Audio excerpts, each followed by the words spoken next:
The Buddha was a philosopher, mediator, spiritual teacher, and religious leader who is credited as the founder of Buddhism. He was born as Siddhartha Gautama in India in 566 BC into an aristocratic family, and when he was 29 years old, he left the comforts of his home to seek the meaning of the suffering he saw around him.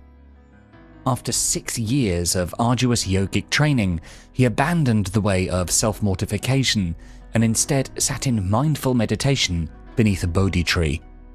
On the full moon of May, with the rising of the morning star, Siddhartha Gautama became the Buddha, the awakened one.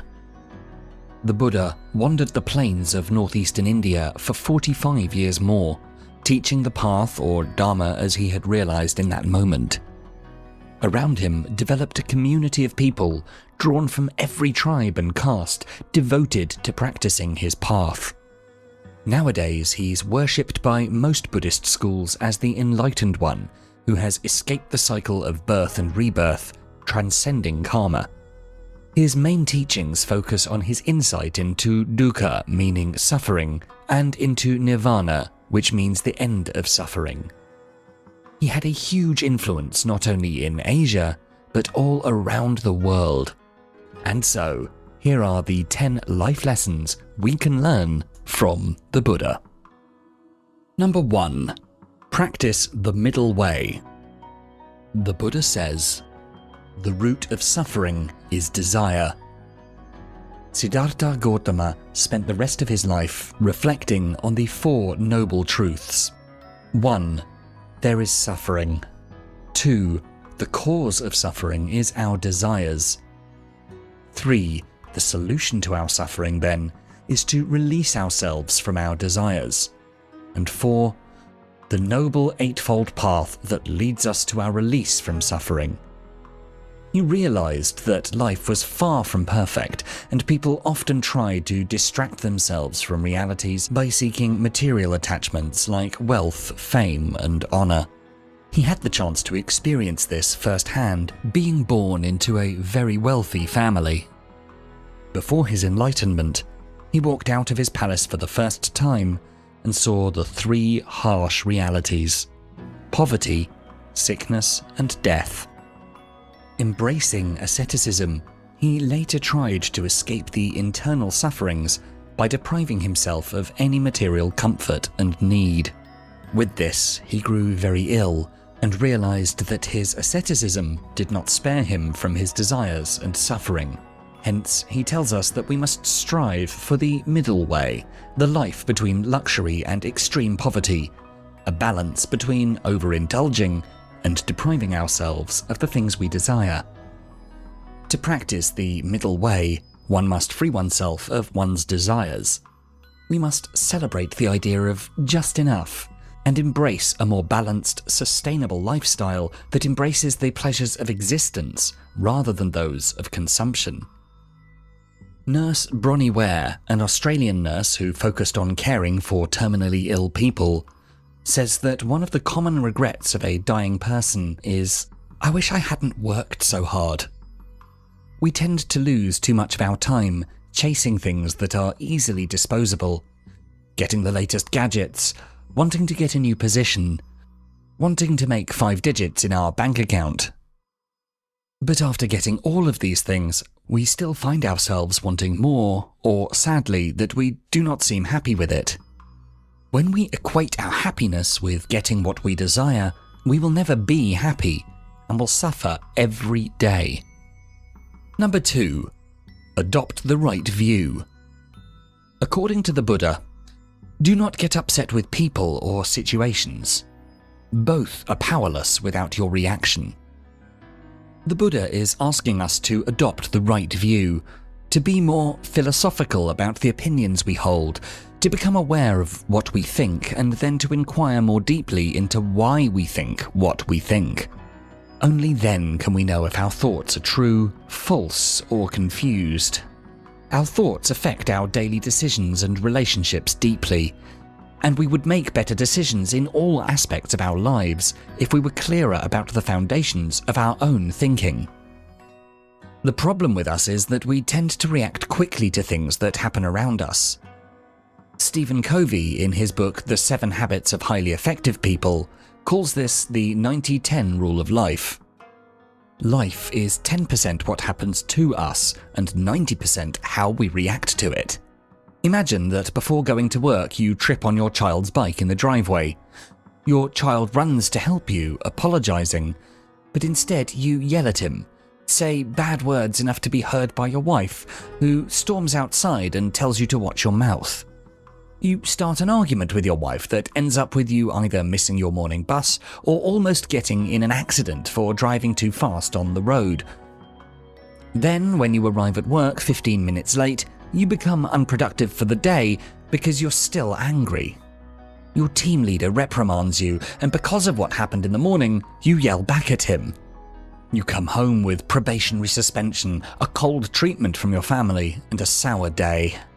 Imagine alternately that when you tripped, you stood up, breathed slowly, then forgave your child and said, "Be careful next time. Remember to keep your bike inside the garage." You won't be starting an unnecessary argument that cannot solve what actually happened. You won't miss the bus or hurry through traffic, and you will take control of your day. We can be happy if we become proactive, not reactive to what's happening to us. We need to have a right view of things, that we can always choose not to be affected by what's happening around us, but to use what we have around us towards our own growth. Number 3. Create good karma. In the words of the Buddha, "It is mental volition, O monks, that I call karma. Having willed, one acts through body, speech, or mind." In Buddhism, karma means only actions of one's own volition, not all actions. As volitions can be relatively good or bad, so the resulting karma will also be good or bad. Good karma will lead to good outcomes, and bad karma to bad outcomes in life. Volition is a more complex concept in Eastern philosophies than in Western ones, which defines will as a faculty independent of emotions and reason. In Eastern philosophies, volition is the most significant factor in determining the karma. It is what determines the ethical quality of the action. It is a mental impulse, an urge pushing us in the direction of a particular experience. Volition is something at the crossroads between emotion and reason. A bad volition is based on a bad attitude or a bad intention, and to avoid having a bad karma, we have to align our actions to positive attitudes and intentions. In other words, we have to work firstly on our attitudes and intentions to be clean in our thoughts and feelings. Our intentions will lead to our actions, and they can have great consequences in our life. We need to work on ourselves in the present in order to build a better future for ourselves. As what we did in the past has echoes in the present, what we do now will have echoes in the future. If we don't study well for an exam, we may fail. If we sleep through our deadlines and delay doing our tasks, we may be late. If we eat too much, we may suffer from sickness in the future. If we indulge in smoking and alcohol, we may struggle to give them up in the years to come. But remember, if we choose to give more effort today, then we are sure to go beyond our past mistakes. If we, for example, choose to study better starting now, we can still achieve our dream job or graduate in the course we love, even if that would take longer than we planned. If we choose to make a schedule, plan how we'll balance our priorities and our workload, then we can still finish and be better in our job. If we choose to start exercising, we can still live more healthily than we are now. Nothing is written in stone. Our past does not define us, and what we do today can shape our present and our future. However, to make the right changes takes effort, and this effort will not have everlasting effects unless it comes from a good attitude and good intentions. Or, in other words, from a deep compassion towards ourselves and others. Number 4. Live every day like it's your last. The Buddha says, "Ardently do today what must be done. Who knows? Tomorrow, death comes. Buddhism believes that life is a cycle of birth and rebirth, and our goal should be to liberate ourselves from that cycle of suffering. The problem is, we tend to think that we have all the time in the world. We put all our efforts into a tomorrow that may not come. I'll start exercising tomorrow. I'll finish my work tomorrow. I'll call my mum tomorrow. I'll ask for forgiveness tomorrow. And that is a reality we need to face. If we learn to see that every day can be our last, we will live ardently each day, making peace with everyone, doing what we can do today, and sleep peacefully at night, knowing that we lived our day to the fullest. That is why it's important to start your day right, by practicing mindfulness meditation. For example, when you focus on breathing in and breathing out, you have a direct experience of impermanence. When you meditate on your painful and sad stories, you have a direct experience of suffering. It motivates you to live in the moment. When you're eating, eat. When you're reading, read. When you're doing your job or at school, do your tasks with focus. When you're driving your car, drive your car. When you're with someone, spend that moment with them. This allows you to step away from the past and future and live in the present moment, to be where you are right now. Number 5. Great things are the results of small, good habits. The Buddha teaches us, drop by drop is the water pot filled. Likewise, the fool, gathering it little by little, fills himself with evil. Likewise, the wise man, gathering it little by little, fills himself with good. The Buddhist approach to goodness and evil is very practical. Evil may, for a time, lead us to happiness, but all our bad actions together will eventually ripen and lead us to illness and bad experiences. So while we may suffer from time to time even if we are good, all our good actions will eventually ripen and lead us to true happiness and goodness. According to the European Journal of Social Psychology, it takes 18 to 254 days of constant exercise and practice to develop a new habit. On whatever skill you wish to learn, you can always start today. You can't exercise for one day and immediately assume that you'll be healthier all of a sudden. Starting with small things like switching to healthier alternatives of food, brisk walking, or waking up early in the morning to stretch. In the same way, whatever bad habit you wish to change, you can always start small. Dr. Nora Volkow, director of the NIH's National Institute on Drug Abuse, suggests that the first step is to become more aware of your habits so you can develop strategies to change them. You may start by avoiding the places that trigger your vice, like lessening your time in pubs, or try switching to healthier alternatives, choosing unsalted popcorn over a bag of potato chips, or chewing gum over reaching for a cigarette. It doesn't matter if you fail sometimes. That is part of learning. Number 6.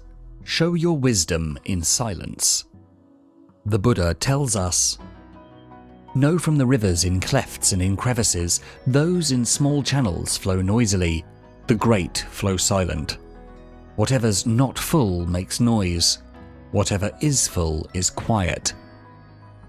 He believed that there is always a time to speak and to listen. If one is to talk, he must talk only when he means well and is just, endearing, and true. But one must learn to listen more, acknowledging that we do not know everything. He goes against the useless chatter or those who judge arbitrarily and with their biases. In today's digital information, whenever we scroll through social media, it's easy for us to fall for fake news. Sometimes we even justify our wrong beliefs with one YouTube video or a single article. Little knowledge is dangerous because we assume that there's an easy answer, that every other question is invalid, that we are the only ones who know the truth. It's called the wisdom paradox. Take, for example, the great Albert Einstein when he said, "The more you learn, the more you're exposed to what you don't know." Buddha reminds us that those who are wise know to listen because they acknowledge that there are things that they do not know. A little knowledge is dangerous because you might be so convinced with your opinion that you fail to look at the truth because you easily dismiss other people. One can share wisdom and also learn from another by listening and engaging in healthy dialogue. Number 7. If in a conflict, choose compassion. According to the Buddha, hatred is never appeased by hatred in this world. By non-hatred alone is hatred appeased. Even Siddhartha Gautama experienced discrimination and suffering. He was sometimes abused and he had to go through a hard journey to build his legacy. Also, other famous leaders like Martin Luther King Jr. and Mahatma Gandhi, who had both advocated non-violent action that led to societal changes in their corresponding countries, were victims of evil words, discrimination, and disbelief. Buddhism teaches us that the cycle of violence, of hatred, of abuse, and of revenge can never be stopped with hatred. When someone insults you and you insult back, sometimes they come back worse. When someone punches and we punch back, we go home with more bruises and wounds. Non-violence is not just letting yourself be harassed or assaulted. It's a way to protect yourself from even greater evils. Take, for example, when you're bullied by a classmate or a colleague. As long as you don't feel physically threatened, empower yourself first. Remind yourself of your goodness, that their words can never hurt you, and that though you may make mistakes, you can keep trying. Remember, the bully wants you to feel angry and powerless because they're also experiencing something bad in their own life. Some practical solutions include: when a bully is approaching you, count from 1 to 100 to relax yourself, or maybe you can just walk away. Or if he insults you, join in, insult yourself and laugh with him, then walk away. Or you can look at them with compassion and be nice to them. Do something about it. Don't keep it in, and don't hide from it. Maybe asking help from authorities could help, especially if the bullying becomes serious or involves physical assault or abuse. Meditating on your own giftedness lets you see that you're more than what they say. Number 8. Choose friends for quality over quantity. According to the Buddha, admirable friendship, admirable companionship, admirable camaraderie is actually the whole of the holy life. When a monk has admirable people as friends, companions, and comrades, he can be expected to develop and pursue the Noble Eightfold Path. The Buddha reminds us that it is better to seek fellowship with noble men than to associate with evil companions. The Buddha acknowledges that life is not a solitary journey. Along the way, we encounter a lot of people, but not every one of these people are good influences for us. Some bad habits are developed because of negative peer pressure. In our experiences, when we're rich or in prosperity, when we're famous or well-known, people like to be around us. But when we're in need of support, we find fewer friends to go to. We can make the decision to choose the people who can influence us to be better. Good friends are those who lead you to goodness, to virtue, to develop good habits, and not those who let you go astray, who push you to vices. It's better to have few friends who support and care for you truly, and who work with you towards a better life.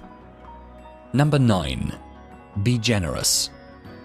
In the words of the Buddha, thousands of candles can be lit from a single candle, and the life of the candle will not be shortened. Happiness never decreases by being shared. Buddha has always emphasized how generosity and helping each other can create great change in the world. According to various research, there is a ripple effect of kindness. Just as anger or fear can be passed on to others, so does a simple act of kindness. A simple smile to someone can inspire them to work better. A gesture of compassion can be passed on to another person. When you help someone carry their groceries, they might be inspired to open a door for a stranger.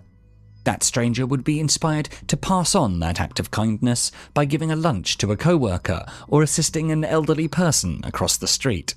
A lot of things can spring forth from that simple act of kindness. Buddha, however, first asks us to take care of ourselves. You cannot give what you do not have. You may really want to help people to the point of exhausting yourself or breaking down your boundaries or not giving yourself time to eat or sleep. And then you get sick or burnt out. Then you wouldn't be able to offer help to anyone else. It is important to take care of yourself, to live healthily, to give yourself time for meditation, to ask for support from other people, because only then can you give the strength and love you have within you. Number 10. You can be a Buddha too. In our final quote for this video, the Buddha says, "You yourself must strive. The Buddhas only point the way." All these life lessons given to us by Buddha are meant to teach us that we can be a Buddha too. We can also be enlightened, but only if we choose to live out these Buddhism teachings daily. The Buddhas that came after him and developed Buddhism can be a source of inspiration and a guide to all of us. Right now, we may feel like life is hopeless.